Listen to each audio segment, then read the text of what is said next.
This Torah class is brought to you by TorahAnytime.com. Baruch Haba, welcome everyone. This is really the final part of a series that we began about 4 years ago, which is based on a comment of the Yerushalmi, a comment of Shmuel and the Yerushalmi. Before we begin, the Shiurim on Sefer Vayikra are sponsored by the Zakheim family, Lo Nishmas of Shloima Eliezer ben Harav Yaakov. We thank their mishpacha and Sham Sham Li'avil Meil Sosher for their whole family, Adbias Kol Tzedek. The Shiurim are also sponsored anonymously, Lili Nishmas, my grandfather, Harav Mordechai Leib ben Rabbi Yosef Menachem, Gan Eden Teimenu Chasai. And tonight's Shiur is sponsored by our dear friend Ephraim Pinsauer, Lili Nishmas, his father. His yard site is Chav Zayin Nisan, Yisrael Chaim ben Ephraim. We wish him on this occasion the Shemoneh and Aliyah and be a Meil Sosher for his whole family. Okay, so this is a series we began about 4 years ago. It's based on a mysterious comment in the Yerushalmi, where Shmuel says that in order to facilitate kavana by davening, what he does is he counts the birds. Now, what does that mean? Shmuel counts the birds. How does counting the birds, how would that facilitate kavana by davening? I mean, that's the last thing you would think would help a person have kavana, counting the birds. Some people count sheep before they go to sleep. Some people count birds before they go to sleep.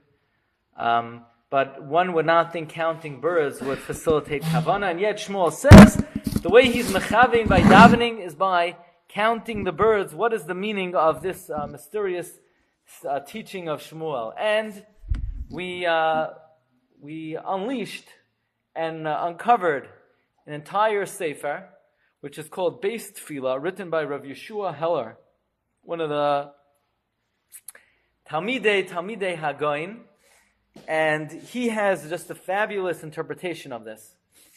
Because we know if you look in Parshas Shemini, there are 20 birds that are mentioned. The Nesher, Peres, Ozniya, Da'a, Aya, Oirev, Bas Hayana, Tachmas, Shachaf, Nates, Kois, Shalach, Yanshuv, Tinshemes, Ka'as, Racham, Chasida, Anafa, Duchifas, and Atalef. And if you look in Parshas Re'eh, there are 21 birds mentioned. And if you count all the birds, it's over 21. Nevertheless, the Gemara in Chulin says the Da'a, the Aya, the Ra'ah, the Daya, they're all the same bird. And based on this, says Rabbi Shua Heller, there are a total of 19 birds in Parshas Shemini and Re'eh. And of course, how many Berachos are there in Shemoneh Esrei? 19 blessings in Shemoneh Esrei. Where's the 19 Berachos in Shemoneh Esrei? Did I not...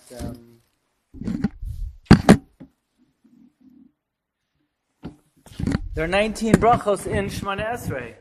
Well, if that's the case, if there are 19 Berachos in Shemoneh Esrei, then the 19 birds that we have in the Parsha Shemini correspond to the 19 Berachos of Shemoneh Esrei. And if you want to have an understanding of how to be mechavein and how to have the proper thoughts and feelings and hargashos and capture the imagery and to try to capture the type of focus one should have by each bracha of Shemoneh Esrei, if you study the personality and the nature of each particular bird, each bird will help us focus better on the bracha that corresponds to it. So, for instance, it's very interesting. The first bracha is the Nesher, the first bird is the Nesher. And the Nesher corresponds to the first bracha of Shemoneh Esrei. Now, what do we know about the Nesher? We know the Nesher is the highest flying bird. Now, all the other birds carry its young in its arms because they're afraid a bird is going to swoop down on them and take away their young. But the Nesher, which is the highest flying bird, carries its young on its wings because it's not afraid that anyone's going to take its young off of its wings. It's afraid someone's going to shoot it. So therefore it says, better that the bullet hit me than to hit my young. So the ultimate muggin, the ultimate shield, is the eagle. So if you want to get a feel, what does it mean that God is the shield of Abraham, God is the muggin Avram? Think about what the eagle does. The eagle says, better that the bullet hit me. Like when Hashem took us out of Mitzrayim, Hashem had the Anani HaKavod lead us, and then go behind us, and all the missiles that the Egyptians threw landed on the Anani Akaveh. God said, better for me to take it on the chin for the Jewish people than for them to be harmed. So if you want to get the imagery and the feel, what does it mean that Rebbeinu Shalom is Magen Avraham? Study the bird that corresponds to the first bracha of Shemoneh Esrei, which is the Nesher. And the Nesher gives us the right feel and the right understanding of what the meaning of Magen Avraham is.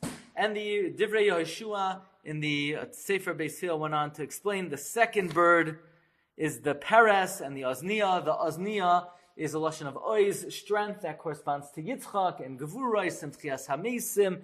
And the Peres, which means half and half, corresponds to Yaakov Avinu, which is the third bracha, which is the combination of Chesed and Gevura. And then, amazingly, the Rabbi Shua Heller explained that in Vayikra it says the Da'ah and the Ayah. Now, in Parshas Re'eh, instead of Da'ah and the Ayah, we have the Ra'ah, the Ayah, and the Da'ah. In other words, if we go in Parshas Re'eh, instead of what we see over here, the Da'ah and the Ayah, we have different birds. What do we have there? We have... Sorry, what? We have...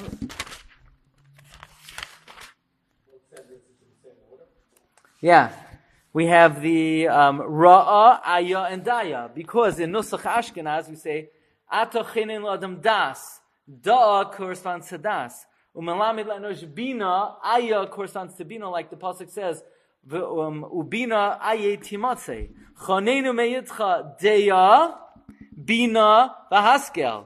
So we didn't have Daya yet. We had Ato chenin das. So the first bird in Re'eh is Ra'ah. Bina is Ayah, the Ayah. The Haskel is the Daya. So each bird corresponds to the next bracha. And then the Divrei Yehoshua went on to explain that in Tshuva, a person, the next bracha of Shemoneh Esrei is Tshuva. And when a person does Tshuva, they start off black. And then they want to whiten themselves, which is the opposite of the Oirev, which is born white. And then when they become mature, they turn black. And then the next bracha is Slicha. Slicha is forgiveness. In order to gain forgiveness, you need to cry out to HaKadosh Baruch Hu. Which bird is always crying in Tanakh? The ostrich is always crying out. And then after the bracha of Slicha, we have Re'eva Anyenu, God should see our affliction. The Tachmas is a lashon of Chamas. God should see the affliction that we suffer from treachery. And then followed by the Shachaf. The Shachaf is referring to Rifa'inu, because one of the sicknesses in the Torah is Shachefes, and so on and so forth. So if you want to get all the birds, you can listen to parts 1 through 5 of the bird series. But tonight, we move on to the final 4 brachos of Shemoneh Esrei, beginning with Shema Koleinu. And the 16th bracha of Shemoneh Esrei is Shema Koleinu. We go to the 16th bird, the Chasida. Azriel, what's the Chasida? A chassid, exactly. A stork. And tonight we're going to learn why chassidim are called storks. Now, this corresponds to the bracha of tefillah. Now, corresponding to tefillah, we need to know there are 3 important ingredients in tefillah. For tefillah to be successful, you need to do 3 things. Number 1, you need to pray with the minyan. Because the Gemara tells us that when a person davens, his tefillah will not be accepted until he davens with, till he puts his heart on his sleeve. In other words, until he davens with all his kavanah. The Gemara says not true. But Shmuel said that even if you daven glibly and without any kavanah, Hashem accepts your tefillah. And the Gemara answers, it depends. When you daven with a tzibur, Hashem answers you even if you don't have kavanah. When you daven with a yachid, with an individual, you better have kavanah. So one of the important qualities of davening is davening with the minyan.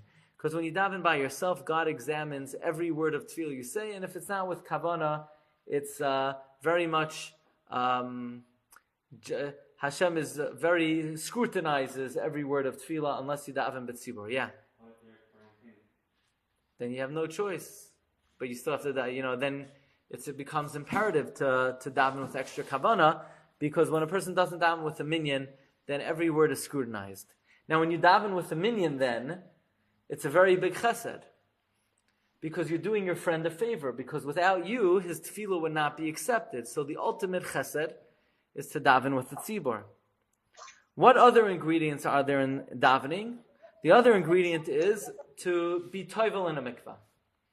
Now, many are not careful about that today, because the Gemara says that the elders in the times of Chazal abolished tfilas Ezra, which means originally they enacted that if somebody is tameh, if somebody had relations, or if someone's a bal keri, then they have to go to the mikvah. If they don't go to the mikvah, they can't daven. And the Gemara says they abolished that practice, that one is allowed to daven without going to the mikvah. However, some Rishonim learn they abolished that for learning and for tefillah. The Rif, on the other hand, holds that even Bizman Hazeh, one may not daven without going to the mikvah if they're a bal keri. Now, we don't necessarily paskin like the Rif, we paskin you're allowed to daven, but there's certainly such a shita. Now, technically, one would have to go to the mikvah for learning also, according to the original enactment of the Gemara, but there's a way around it. Namely, you could think in learning. So even if a person's tameh, even according to in the times that you had to go to the mikvah, you could avoid going to the mikvah by not learning with speaking, but just merely by thinking in your learning. However, tefillah, originally, one would have to go to the mikvah in order to daven. And the third ingredient in tefillah is you need to know the various times. Shabbos davening is different than weekday davening, is different than Rosh Chodesh davening, is different than Yom Tif davening. You have to know the Zmanei tefillah at certain times. You can't daven anymore. Sometimes a person always has to be aware of Zman Kriyas Shema, Zman tefillah, Shkia, and so on and so forth. So the bird that corresponds to the bracha of Shema Koilenu is the chasida, the stork. Because there are three things we know about the stork. Number one, the Gemara in Chulin says, why is a chasida called a chasida if in fact it's just the daya levana? So the Gemara says it does chesed to its friends. So the greatest chesed is when a person davens with a minyan, because you're helping your friend's tefillah be niskabel. So if you want to know what the important ingredients of tefillah are, study the characteristics of the stork. Namely, the stork shows kindness to its friends. So the first important ingredient of tefillah is you have to show its community kindness by davening with a minyan. Number two, the Gemara reveals an amazing thing. The practice of the chasida is that after Tashma Shamita, it always goes to the mikvah. It always dunks in the river. That's what the Gemara says. Now, Chazal say a little differently. Chazal say the chasida is a very promiscuous bird. So it's mezaneh, and so that its mate doesn't know it's mezaneh, it washes itself off so they shouldn't smell somebody else. But the Gemara understands that it's an act of purity, that after it has relations, it goes to the mikvah. So if you want to know what's the second important ingredient in the mikvah, in tefillah, think about the stork. The stork is busy in the mikvah. Which mikvah? The Vishnitzer mikvah, the Satmar mikvah, whichever mikvah it goes to. Now, you'll say, oh, come on, I don't go to the mikvah. I'm not, now, but by the way, now you know why a chassid is called a stork. Because, chassidim go to the mikvah, like storks, That's where it comes from. Where do you think it comes from? Especially Breslov chassidim, they're white, they wear white. But besides that, why are chassidim called chassidim? Because the birds that they're named after, they go to the mikvah. Okay. You heard it here first. Now you say, okay, I don't go to the mikvah, halacha, you're allowed to daven even if a person's tameh, but there is a requirement of rechitza before davening, which means that before every tefillah, shachris, mincha, marav, you must wash your hands. So it means you come to shul for mincha, you have to wash your hands. My hands aren't dirty, it doesn't matter, you have to wash them. You have to wash your hands for mincha. You also have to wash your hands for marav. It's just if you daven mincha marav back to back and you're not mesiach das, then the washing for mincha covers for marav. And therefore we come to a very important halacha. When you wake up in the morning, the first thing you got to do is you have to wash negel vaser. because during the nighttime, your soul goes up to heaven, and when the soul leaves the body, all the forces of impurity connect themselves to the body, and the body is tameh. So when you wake up in the morning, you want to wash your hands. You're not allowed to touch your orifices before you wash your hands. You don't want to get tumah in your eyes. Even if your eye is closed, you can't put your finger on top of your eye, on top of your ear. You have to wash your hands first thing in the morning. That is to remove ruach ra'ah, and it has nothing to do with davening. Then you go to the bathroom, you get dressed, your hands are dirty again. You wash your hands a second time before you're ready to daven, either right before you leave your house or in the shul. So you're saying, does that mean I have to wash my hands twice in the morning? Absolutely. A Jew has to wash their hands twice every morning. First thing when you wake up, and then again for prayer. When you wash your hands for prayer, you make a bracha. You know what bracha you make?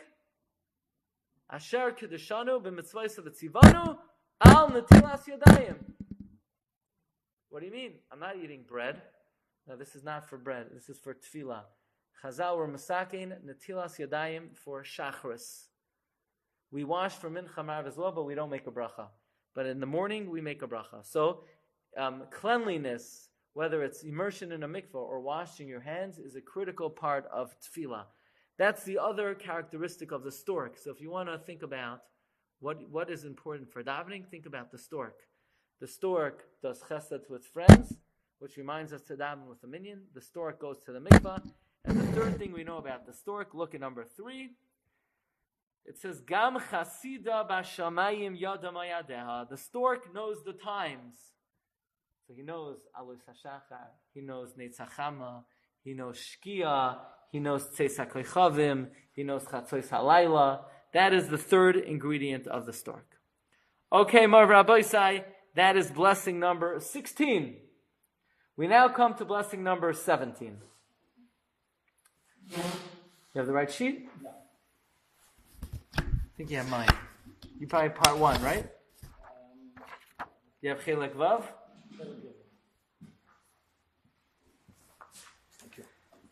We now come to the 17th bracha. What's the 17th bracha, Azriel? Ritzei. What is the prayer of Ritzei? We're asking God, accept our prayer. Ratzain. Favor. Goodwill. What is the opposite of goodwill? Bad will. Azriel, very good. You must have had chicken soup with matzo balls last Friday night. No? Rubik's Cube. The opposite of goodwill is anger. Kas and Ratzon are opposite. Like we say in Pirkei Avos. Noyach lirtzois v'noyach lichois. Noyach lichois v'noyach lirtzois. Ratzon and Kas are opposites. Now, the purpose of karbonos is to gain God's ratzon, favor. Like we say, I don't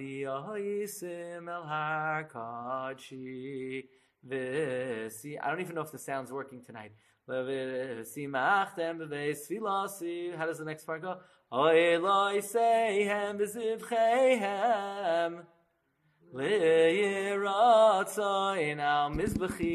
The Mizbeach brings ratzon, goodwill. So the Mizbeach brings goodwill, and the opposite of goodwill is anger. That means the karbonos overcome God's kas. If Hashem is becharoin af, the karbonos gain God's ratzon. Or like the pasuk says in Malachi, v'lakachas ratzon miyedchem. Except the carbon is called ratzon. Now, what part of the body is anger associated with? You get angry in your what? Voice? Heart? Fingers? Liver? Kidneys? Blood? Charoin? Af. You get angry in your nose. How do we say anger? V'yamarta b'yoimahu oidecha Hashem ki anafta bi. I thank you, Hashem, that you got angry at me. Af. Anaf. Anger is referenced by the nose. Or like Rivka tells Yaakov, Akshuv af achicha. Not until your brother's nose returns, but until your brother's anger is reverted. So anger is associated with the nose. Well, if anger is associated with the nose and karbanos overcome anger, where will karbanos be accepted? In the what of Hashem, in the figurative nose of Hashem, like the pasuk says, Yasimu k'Torah, be'apecha. The k'taris will rise up in your nose. Or Vayarach Hashem Esrecha anichayach. Hashem smelled the karbanos. Because anger is in the nose and goodwill is in the nose, and karbanos create goodwill, and therefore they are accepted in the nose. Therefore, the next bird that corresponds to Ritzei is the anafa. The anafa is the dayaragzonos. First of all, the word anafa sounds like the angry-nosed bird, like Angry Birds. And it's called dayaragzonos, the angry bird. Why? So the Gemara in Chulin says it commits adultery. It's mina'if with its friends. However, says Rabbi Yeshua Heller, in his opinion, the reason why the bird that corresponds to Ritzei is called the anger bird, because since the purpose of Ritzei is to gain God's goodwill, Ratzain Ritzei Hashem Leikeinu ba'amcha Yisrael, Hashem should find favor with us and accept our karbanos, and the opposite of favor is anger, and anger rises up in the nose, and good favor rises up in the nose, and karbanos are associated with Hashem's sense of smell, so to speak. Therefore, the bird that represents God accepting our prayer and our karbanos is the bird that is referenced by the nose, the anafa, the bird of the nose, the bird of anger. Because if you want to know what is Ritzei trying to accomplish, it's trying to overcome, trying to elicit, trying to engender the goodwill and the ratzon of Hashem to overcome Hashem's kas and to find ratzon with us. You like that? Not bad. We get up to blessing number 18. Moedim. Moedim manachnu lach.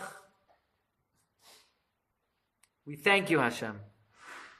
Which is the 18th bird in Shemini. The duchifas, which is the mountain chicken. Now, by the way, what do we know about the mountain chicken? Do you remember there was once upon a time a king named Solomon, and he wanted to build the Beis HaMikdash. And in order to build the Beis HaMikdash, you need stone. And in order to carve out the stone from the mountain, you need a special worm. What's the worm called? The shamir worm, right? And the only one who knows where the shamir worm is, says the Gemara in Gittin on Samach Chesam and Beis, and the Gemara in Chulin on Daf Samach Gimel Amud Aleph, is the duchifas, which is the nagar tura, the mountain bird. And the nagar tura was able to get the shamir worm for Shlomo HaMelech. Now, what do we know about the duchifas? Azriel, we know one thing about the duchifas. One thing that we know, it comes before the atalef, and another thing we know about it, aside from the fact that it comes after the anafa, is that it has a comb. It has like the hair on top of its head of a rooster, but its comb, how do you say the comb of a bird in Hebrew? Haidai. Interesting. Haid. Gratitude. It's the Gemara in Chulin says number 14, Haidai kapais. Its comb is thick. Rashi says, Karbaltoi ava. And it looks like it's bent into its head and it's bent over.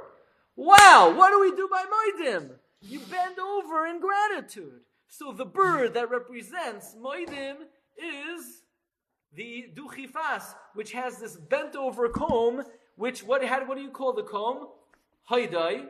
It's comb, it's gratitude, it's feathers of gratitude, and it's bent over. So it looks like it's saying Moedim. Amazing. The comb of the Haidai bird, of the duchifas, the comb, the Haidai, is kapais, which represents the bracha of Moedim. So that's an amazing thing. The bird that corresponds to Moedim is the bird that has a bent over hoid, a bent over display of gratitude. That's pretty remarkable. You like that, Mr. Sultan? Thank you for joining us. I don't think ever... have I seen you on the shiur? Welcome. Okay, in any event, the Rabbi Yeshua Heller then analyzes a whole series of psukim in Eov to uncover a very interesting aspect of human nature and an interesting aspect of this duchifas, which is called the Nagar Tura, or the Tarnagal Bara, the wild chicken. And that is, take a look in the psukim in Eov in number 17. Knaf, I'm going to read and translate. And actually, the English translation did not translate these psukim accurately, as we're going to see in Rabbi Yeshua Heller. Please take a look at number 17. Knaf, the pasuk says as follows: Knaf rinonim ne'elasa. The wings of the ostriches is a delight. We're going to see the rinonim is actually not the ostrich, contrary to its translation in the English, but rather it's referring to the duchifas, as the Targum Yonasan ben Uziel translates it as Tarnagal Bara. Im evra chasida v'noitza, the stork with its pinion and feathers. These two birds do something rather odd. Most birds, they lay eggs where? Ira. A bird. No, you have birds in your backyard? On occasion. What kind of birds do you have? Well, we have red cardinals. Cardinals. I got some cardinals. You have any of those green parrots in your backyard? Don't see too many green parrots. No. There are a bunch in your neighborhood. You know that? There's a guy that has them, and I think he lets them go. You know, I'm an expert in the nature trail over there. But, You see him with his tree sometimes. yeah. So, the most birds lay eggs in the tree. And that one would think is a smart thing to do, because it's high up and it's safe from predators. But there are two birds that are ibr chachamim. You know, they want to outsmart everybody. That is the rinonim, which we're going to see as the duchifas, and the stork. You know what they say? We don't want to lay eggs up in the tree. What if the egg falls out of the tree? It's going to crack open. Azriel, what happens to an egg if it falls out of a tree? Azriel? I would say that it cracks. Cracks. So these birds are afraid. So you know what they do? They go to an uninhabited area and they put the egg in the sand, and the sand is usually warm, and the warm sand allows the egg to develop and to hatch. It forsakes in the earth its eggs, v'al afar techamim, and it is warmed in the dust. Vatishkach ki regel tizureha. It forgets that it will be trampled by foot, v'chayas asada tidushena, and will be stepped on by the wild animals. Hikshiach baneha lelayla. She forgets, she becomes hardened to her children, as if they're not hers. Larik yigia b'li fachad. It's toils in vain, without fear. Kihish. Now, why does it do that? You see, it thinks it's smart. Most birds put its eggs up in the tree, but it's afraid the egg is going to fall out of the tree. So what does it do? It puts the egg in the sand. But it's completely absent-minded to the fact that an animal could come along and step on it and destroy it. Now, why doesn't it think about that possibility? You know why? Because Kihisha Eloika Chachma, God removed all wisdom from her heart. V'lecholak lababina, never endowed her with bina.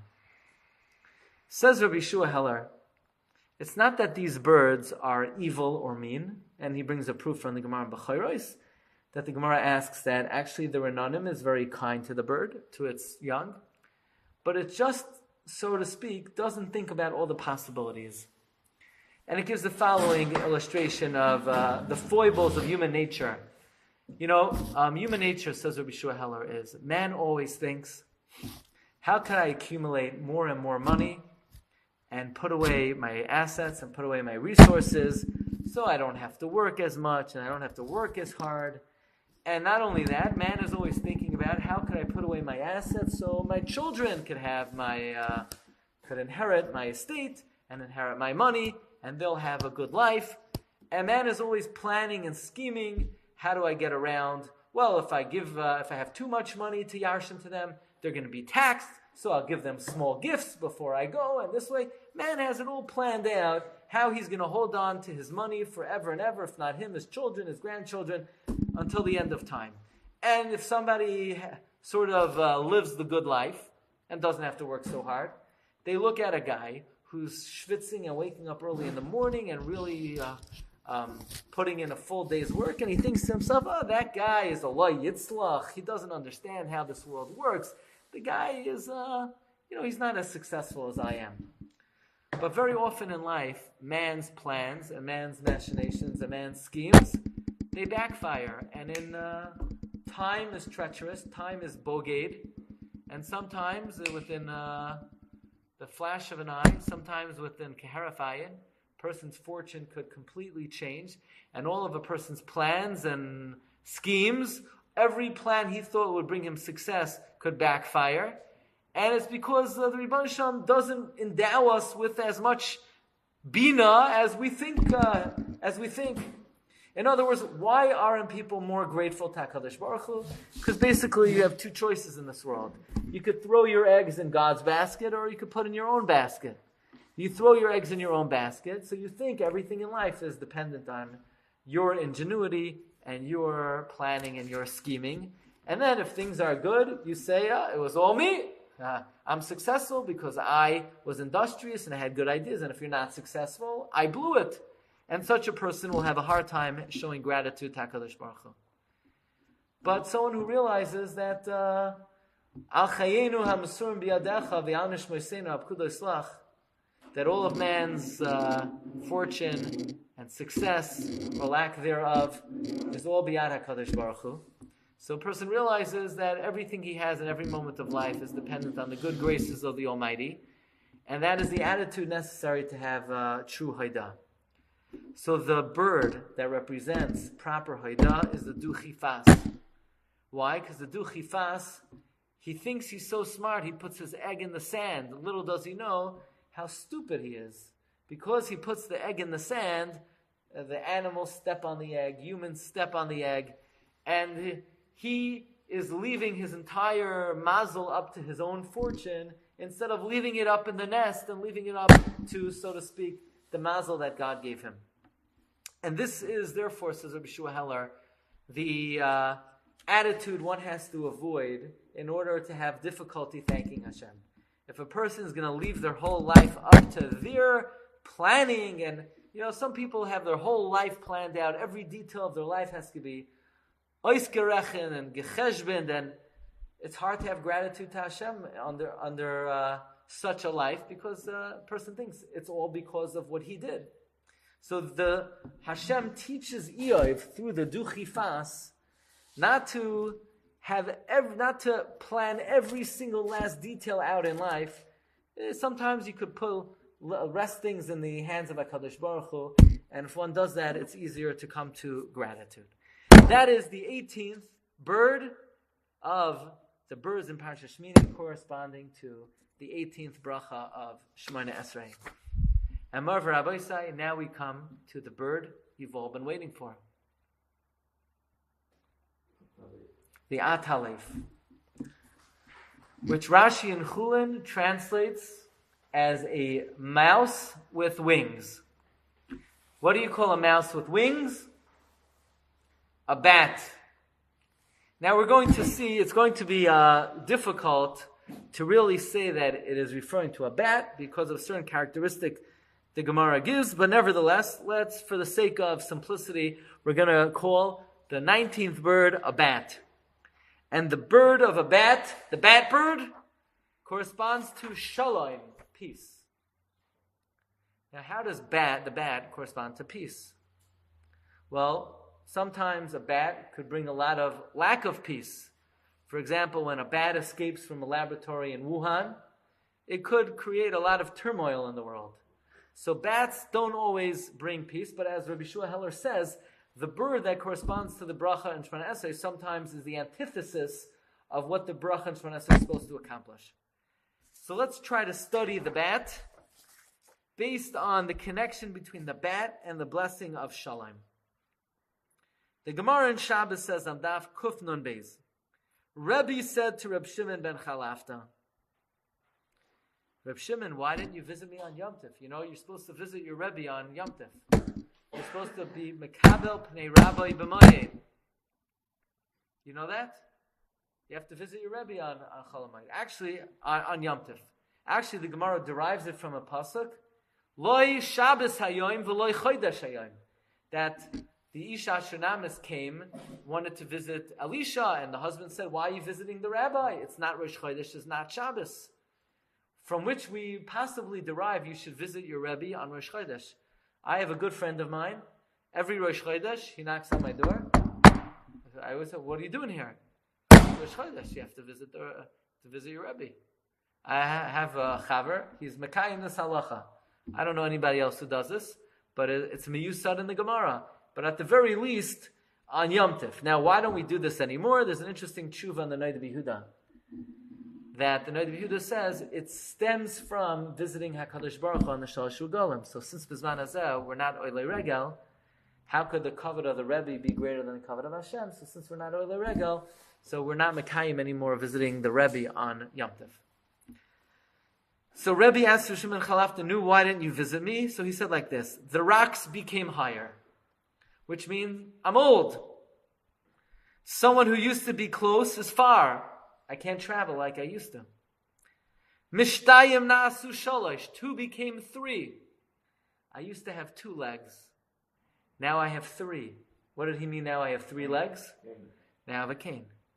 Mesim shalom bebayis batel.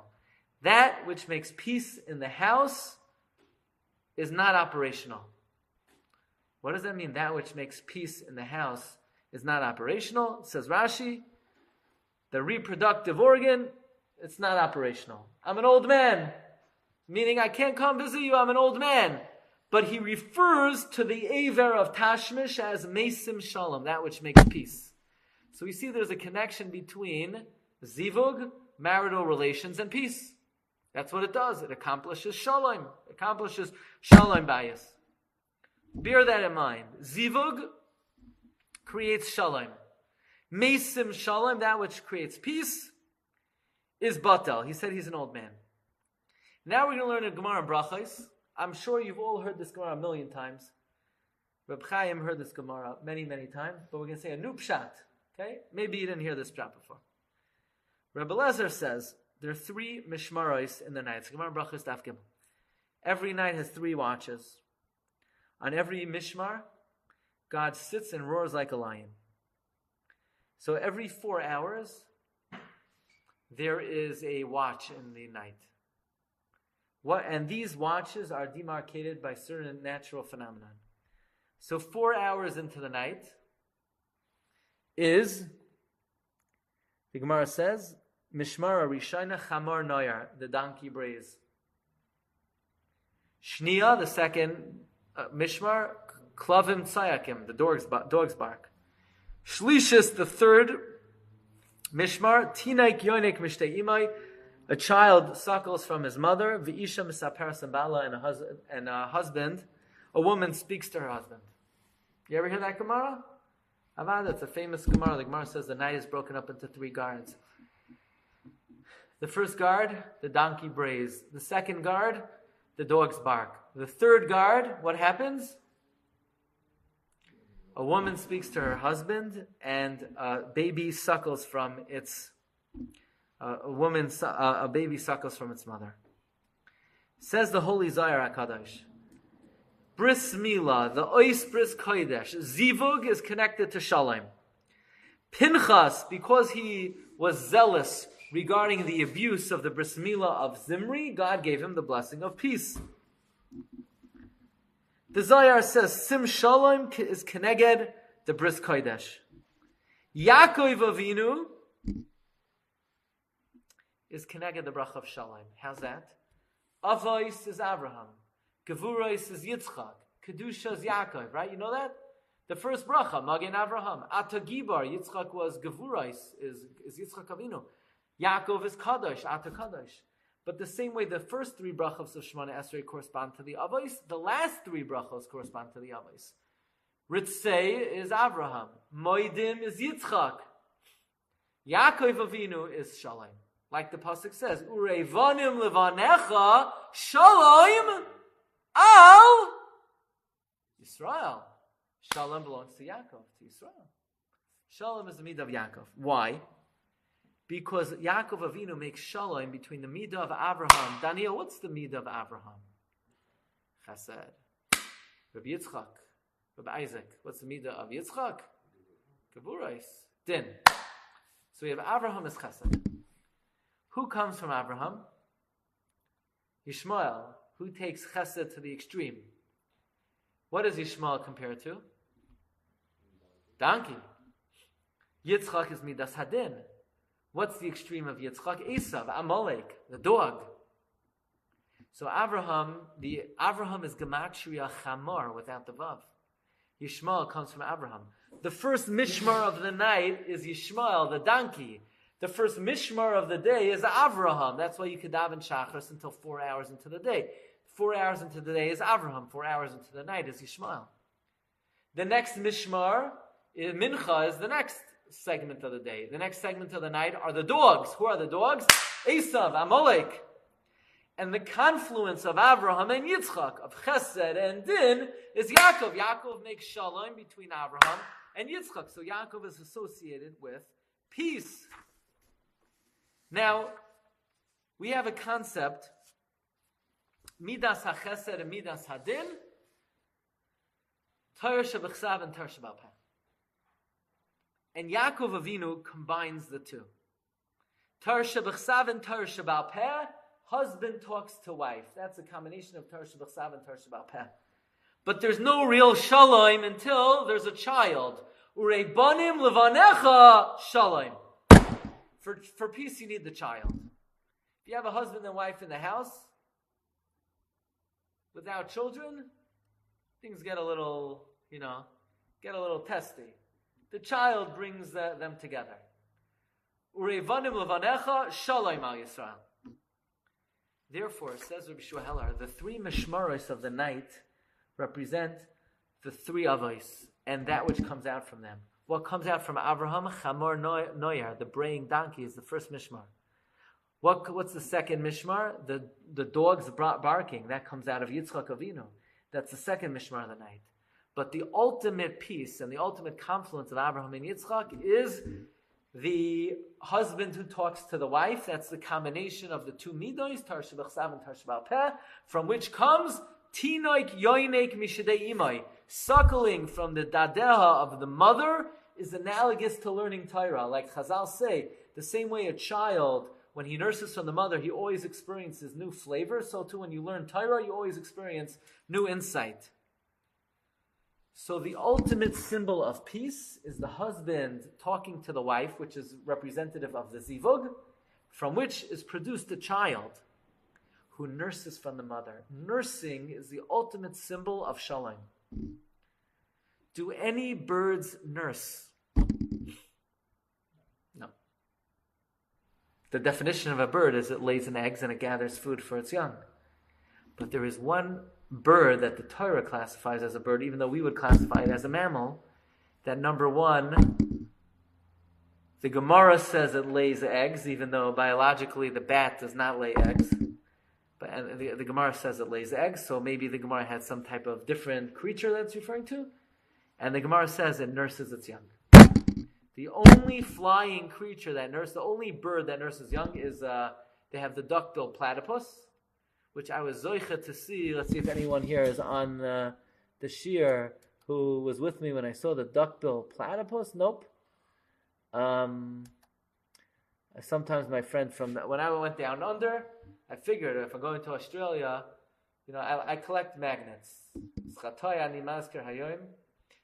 My vice is I collect magnets. I like collecting magnets from the different Makoimais. So I went to Gold's Svarim store in Australia, and one of my favorite magnets is this yellow map of Australia magnet, and it says, Australia, what a schlep. That's one of my favorite magnets. Anyway, so I went to a zoo, and in the zoo there's a cage. Turn around, everyone turn around. Look at those black windows. That's what the cage looked like. You can't see, it's pitch black inside the cage. What's inside? A duckbill platypus. So we're looking inside. It has to be mamish, pitch black for this creature.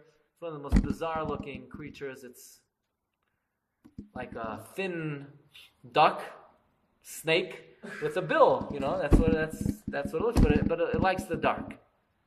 So as well, if you go there, don't take out your phone and shine the flashlight on it. They're gonna, you can't do that. But the duck-billed platypus is not mentioned in Parsha Shemini, but the atalef is mentioned.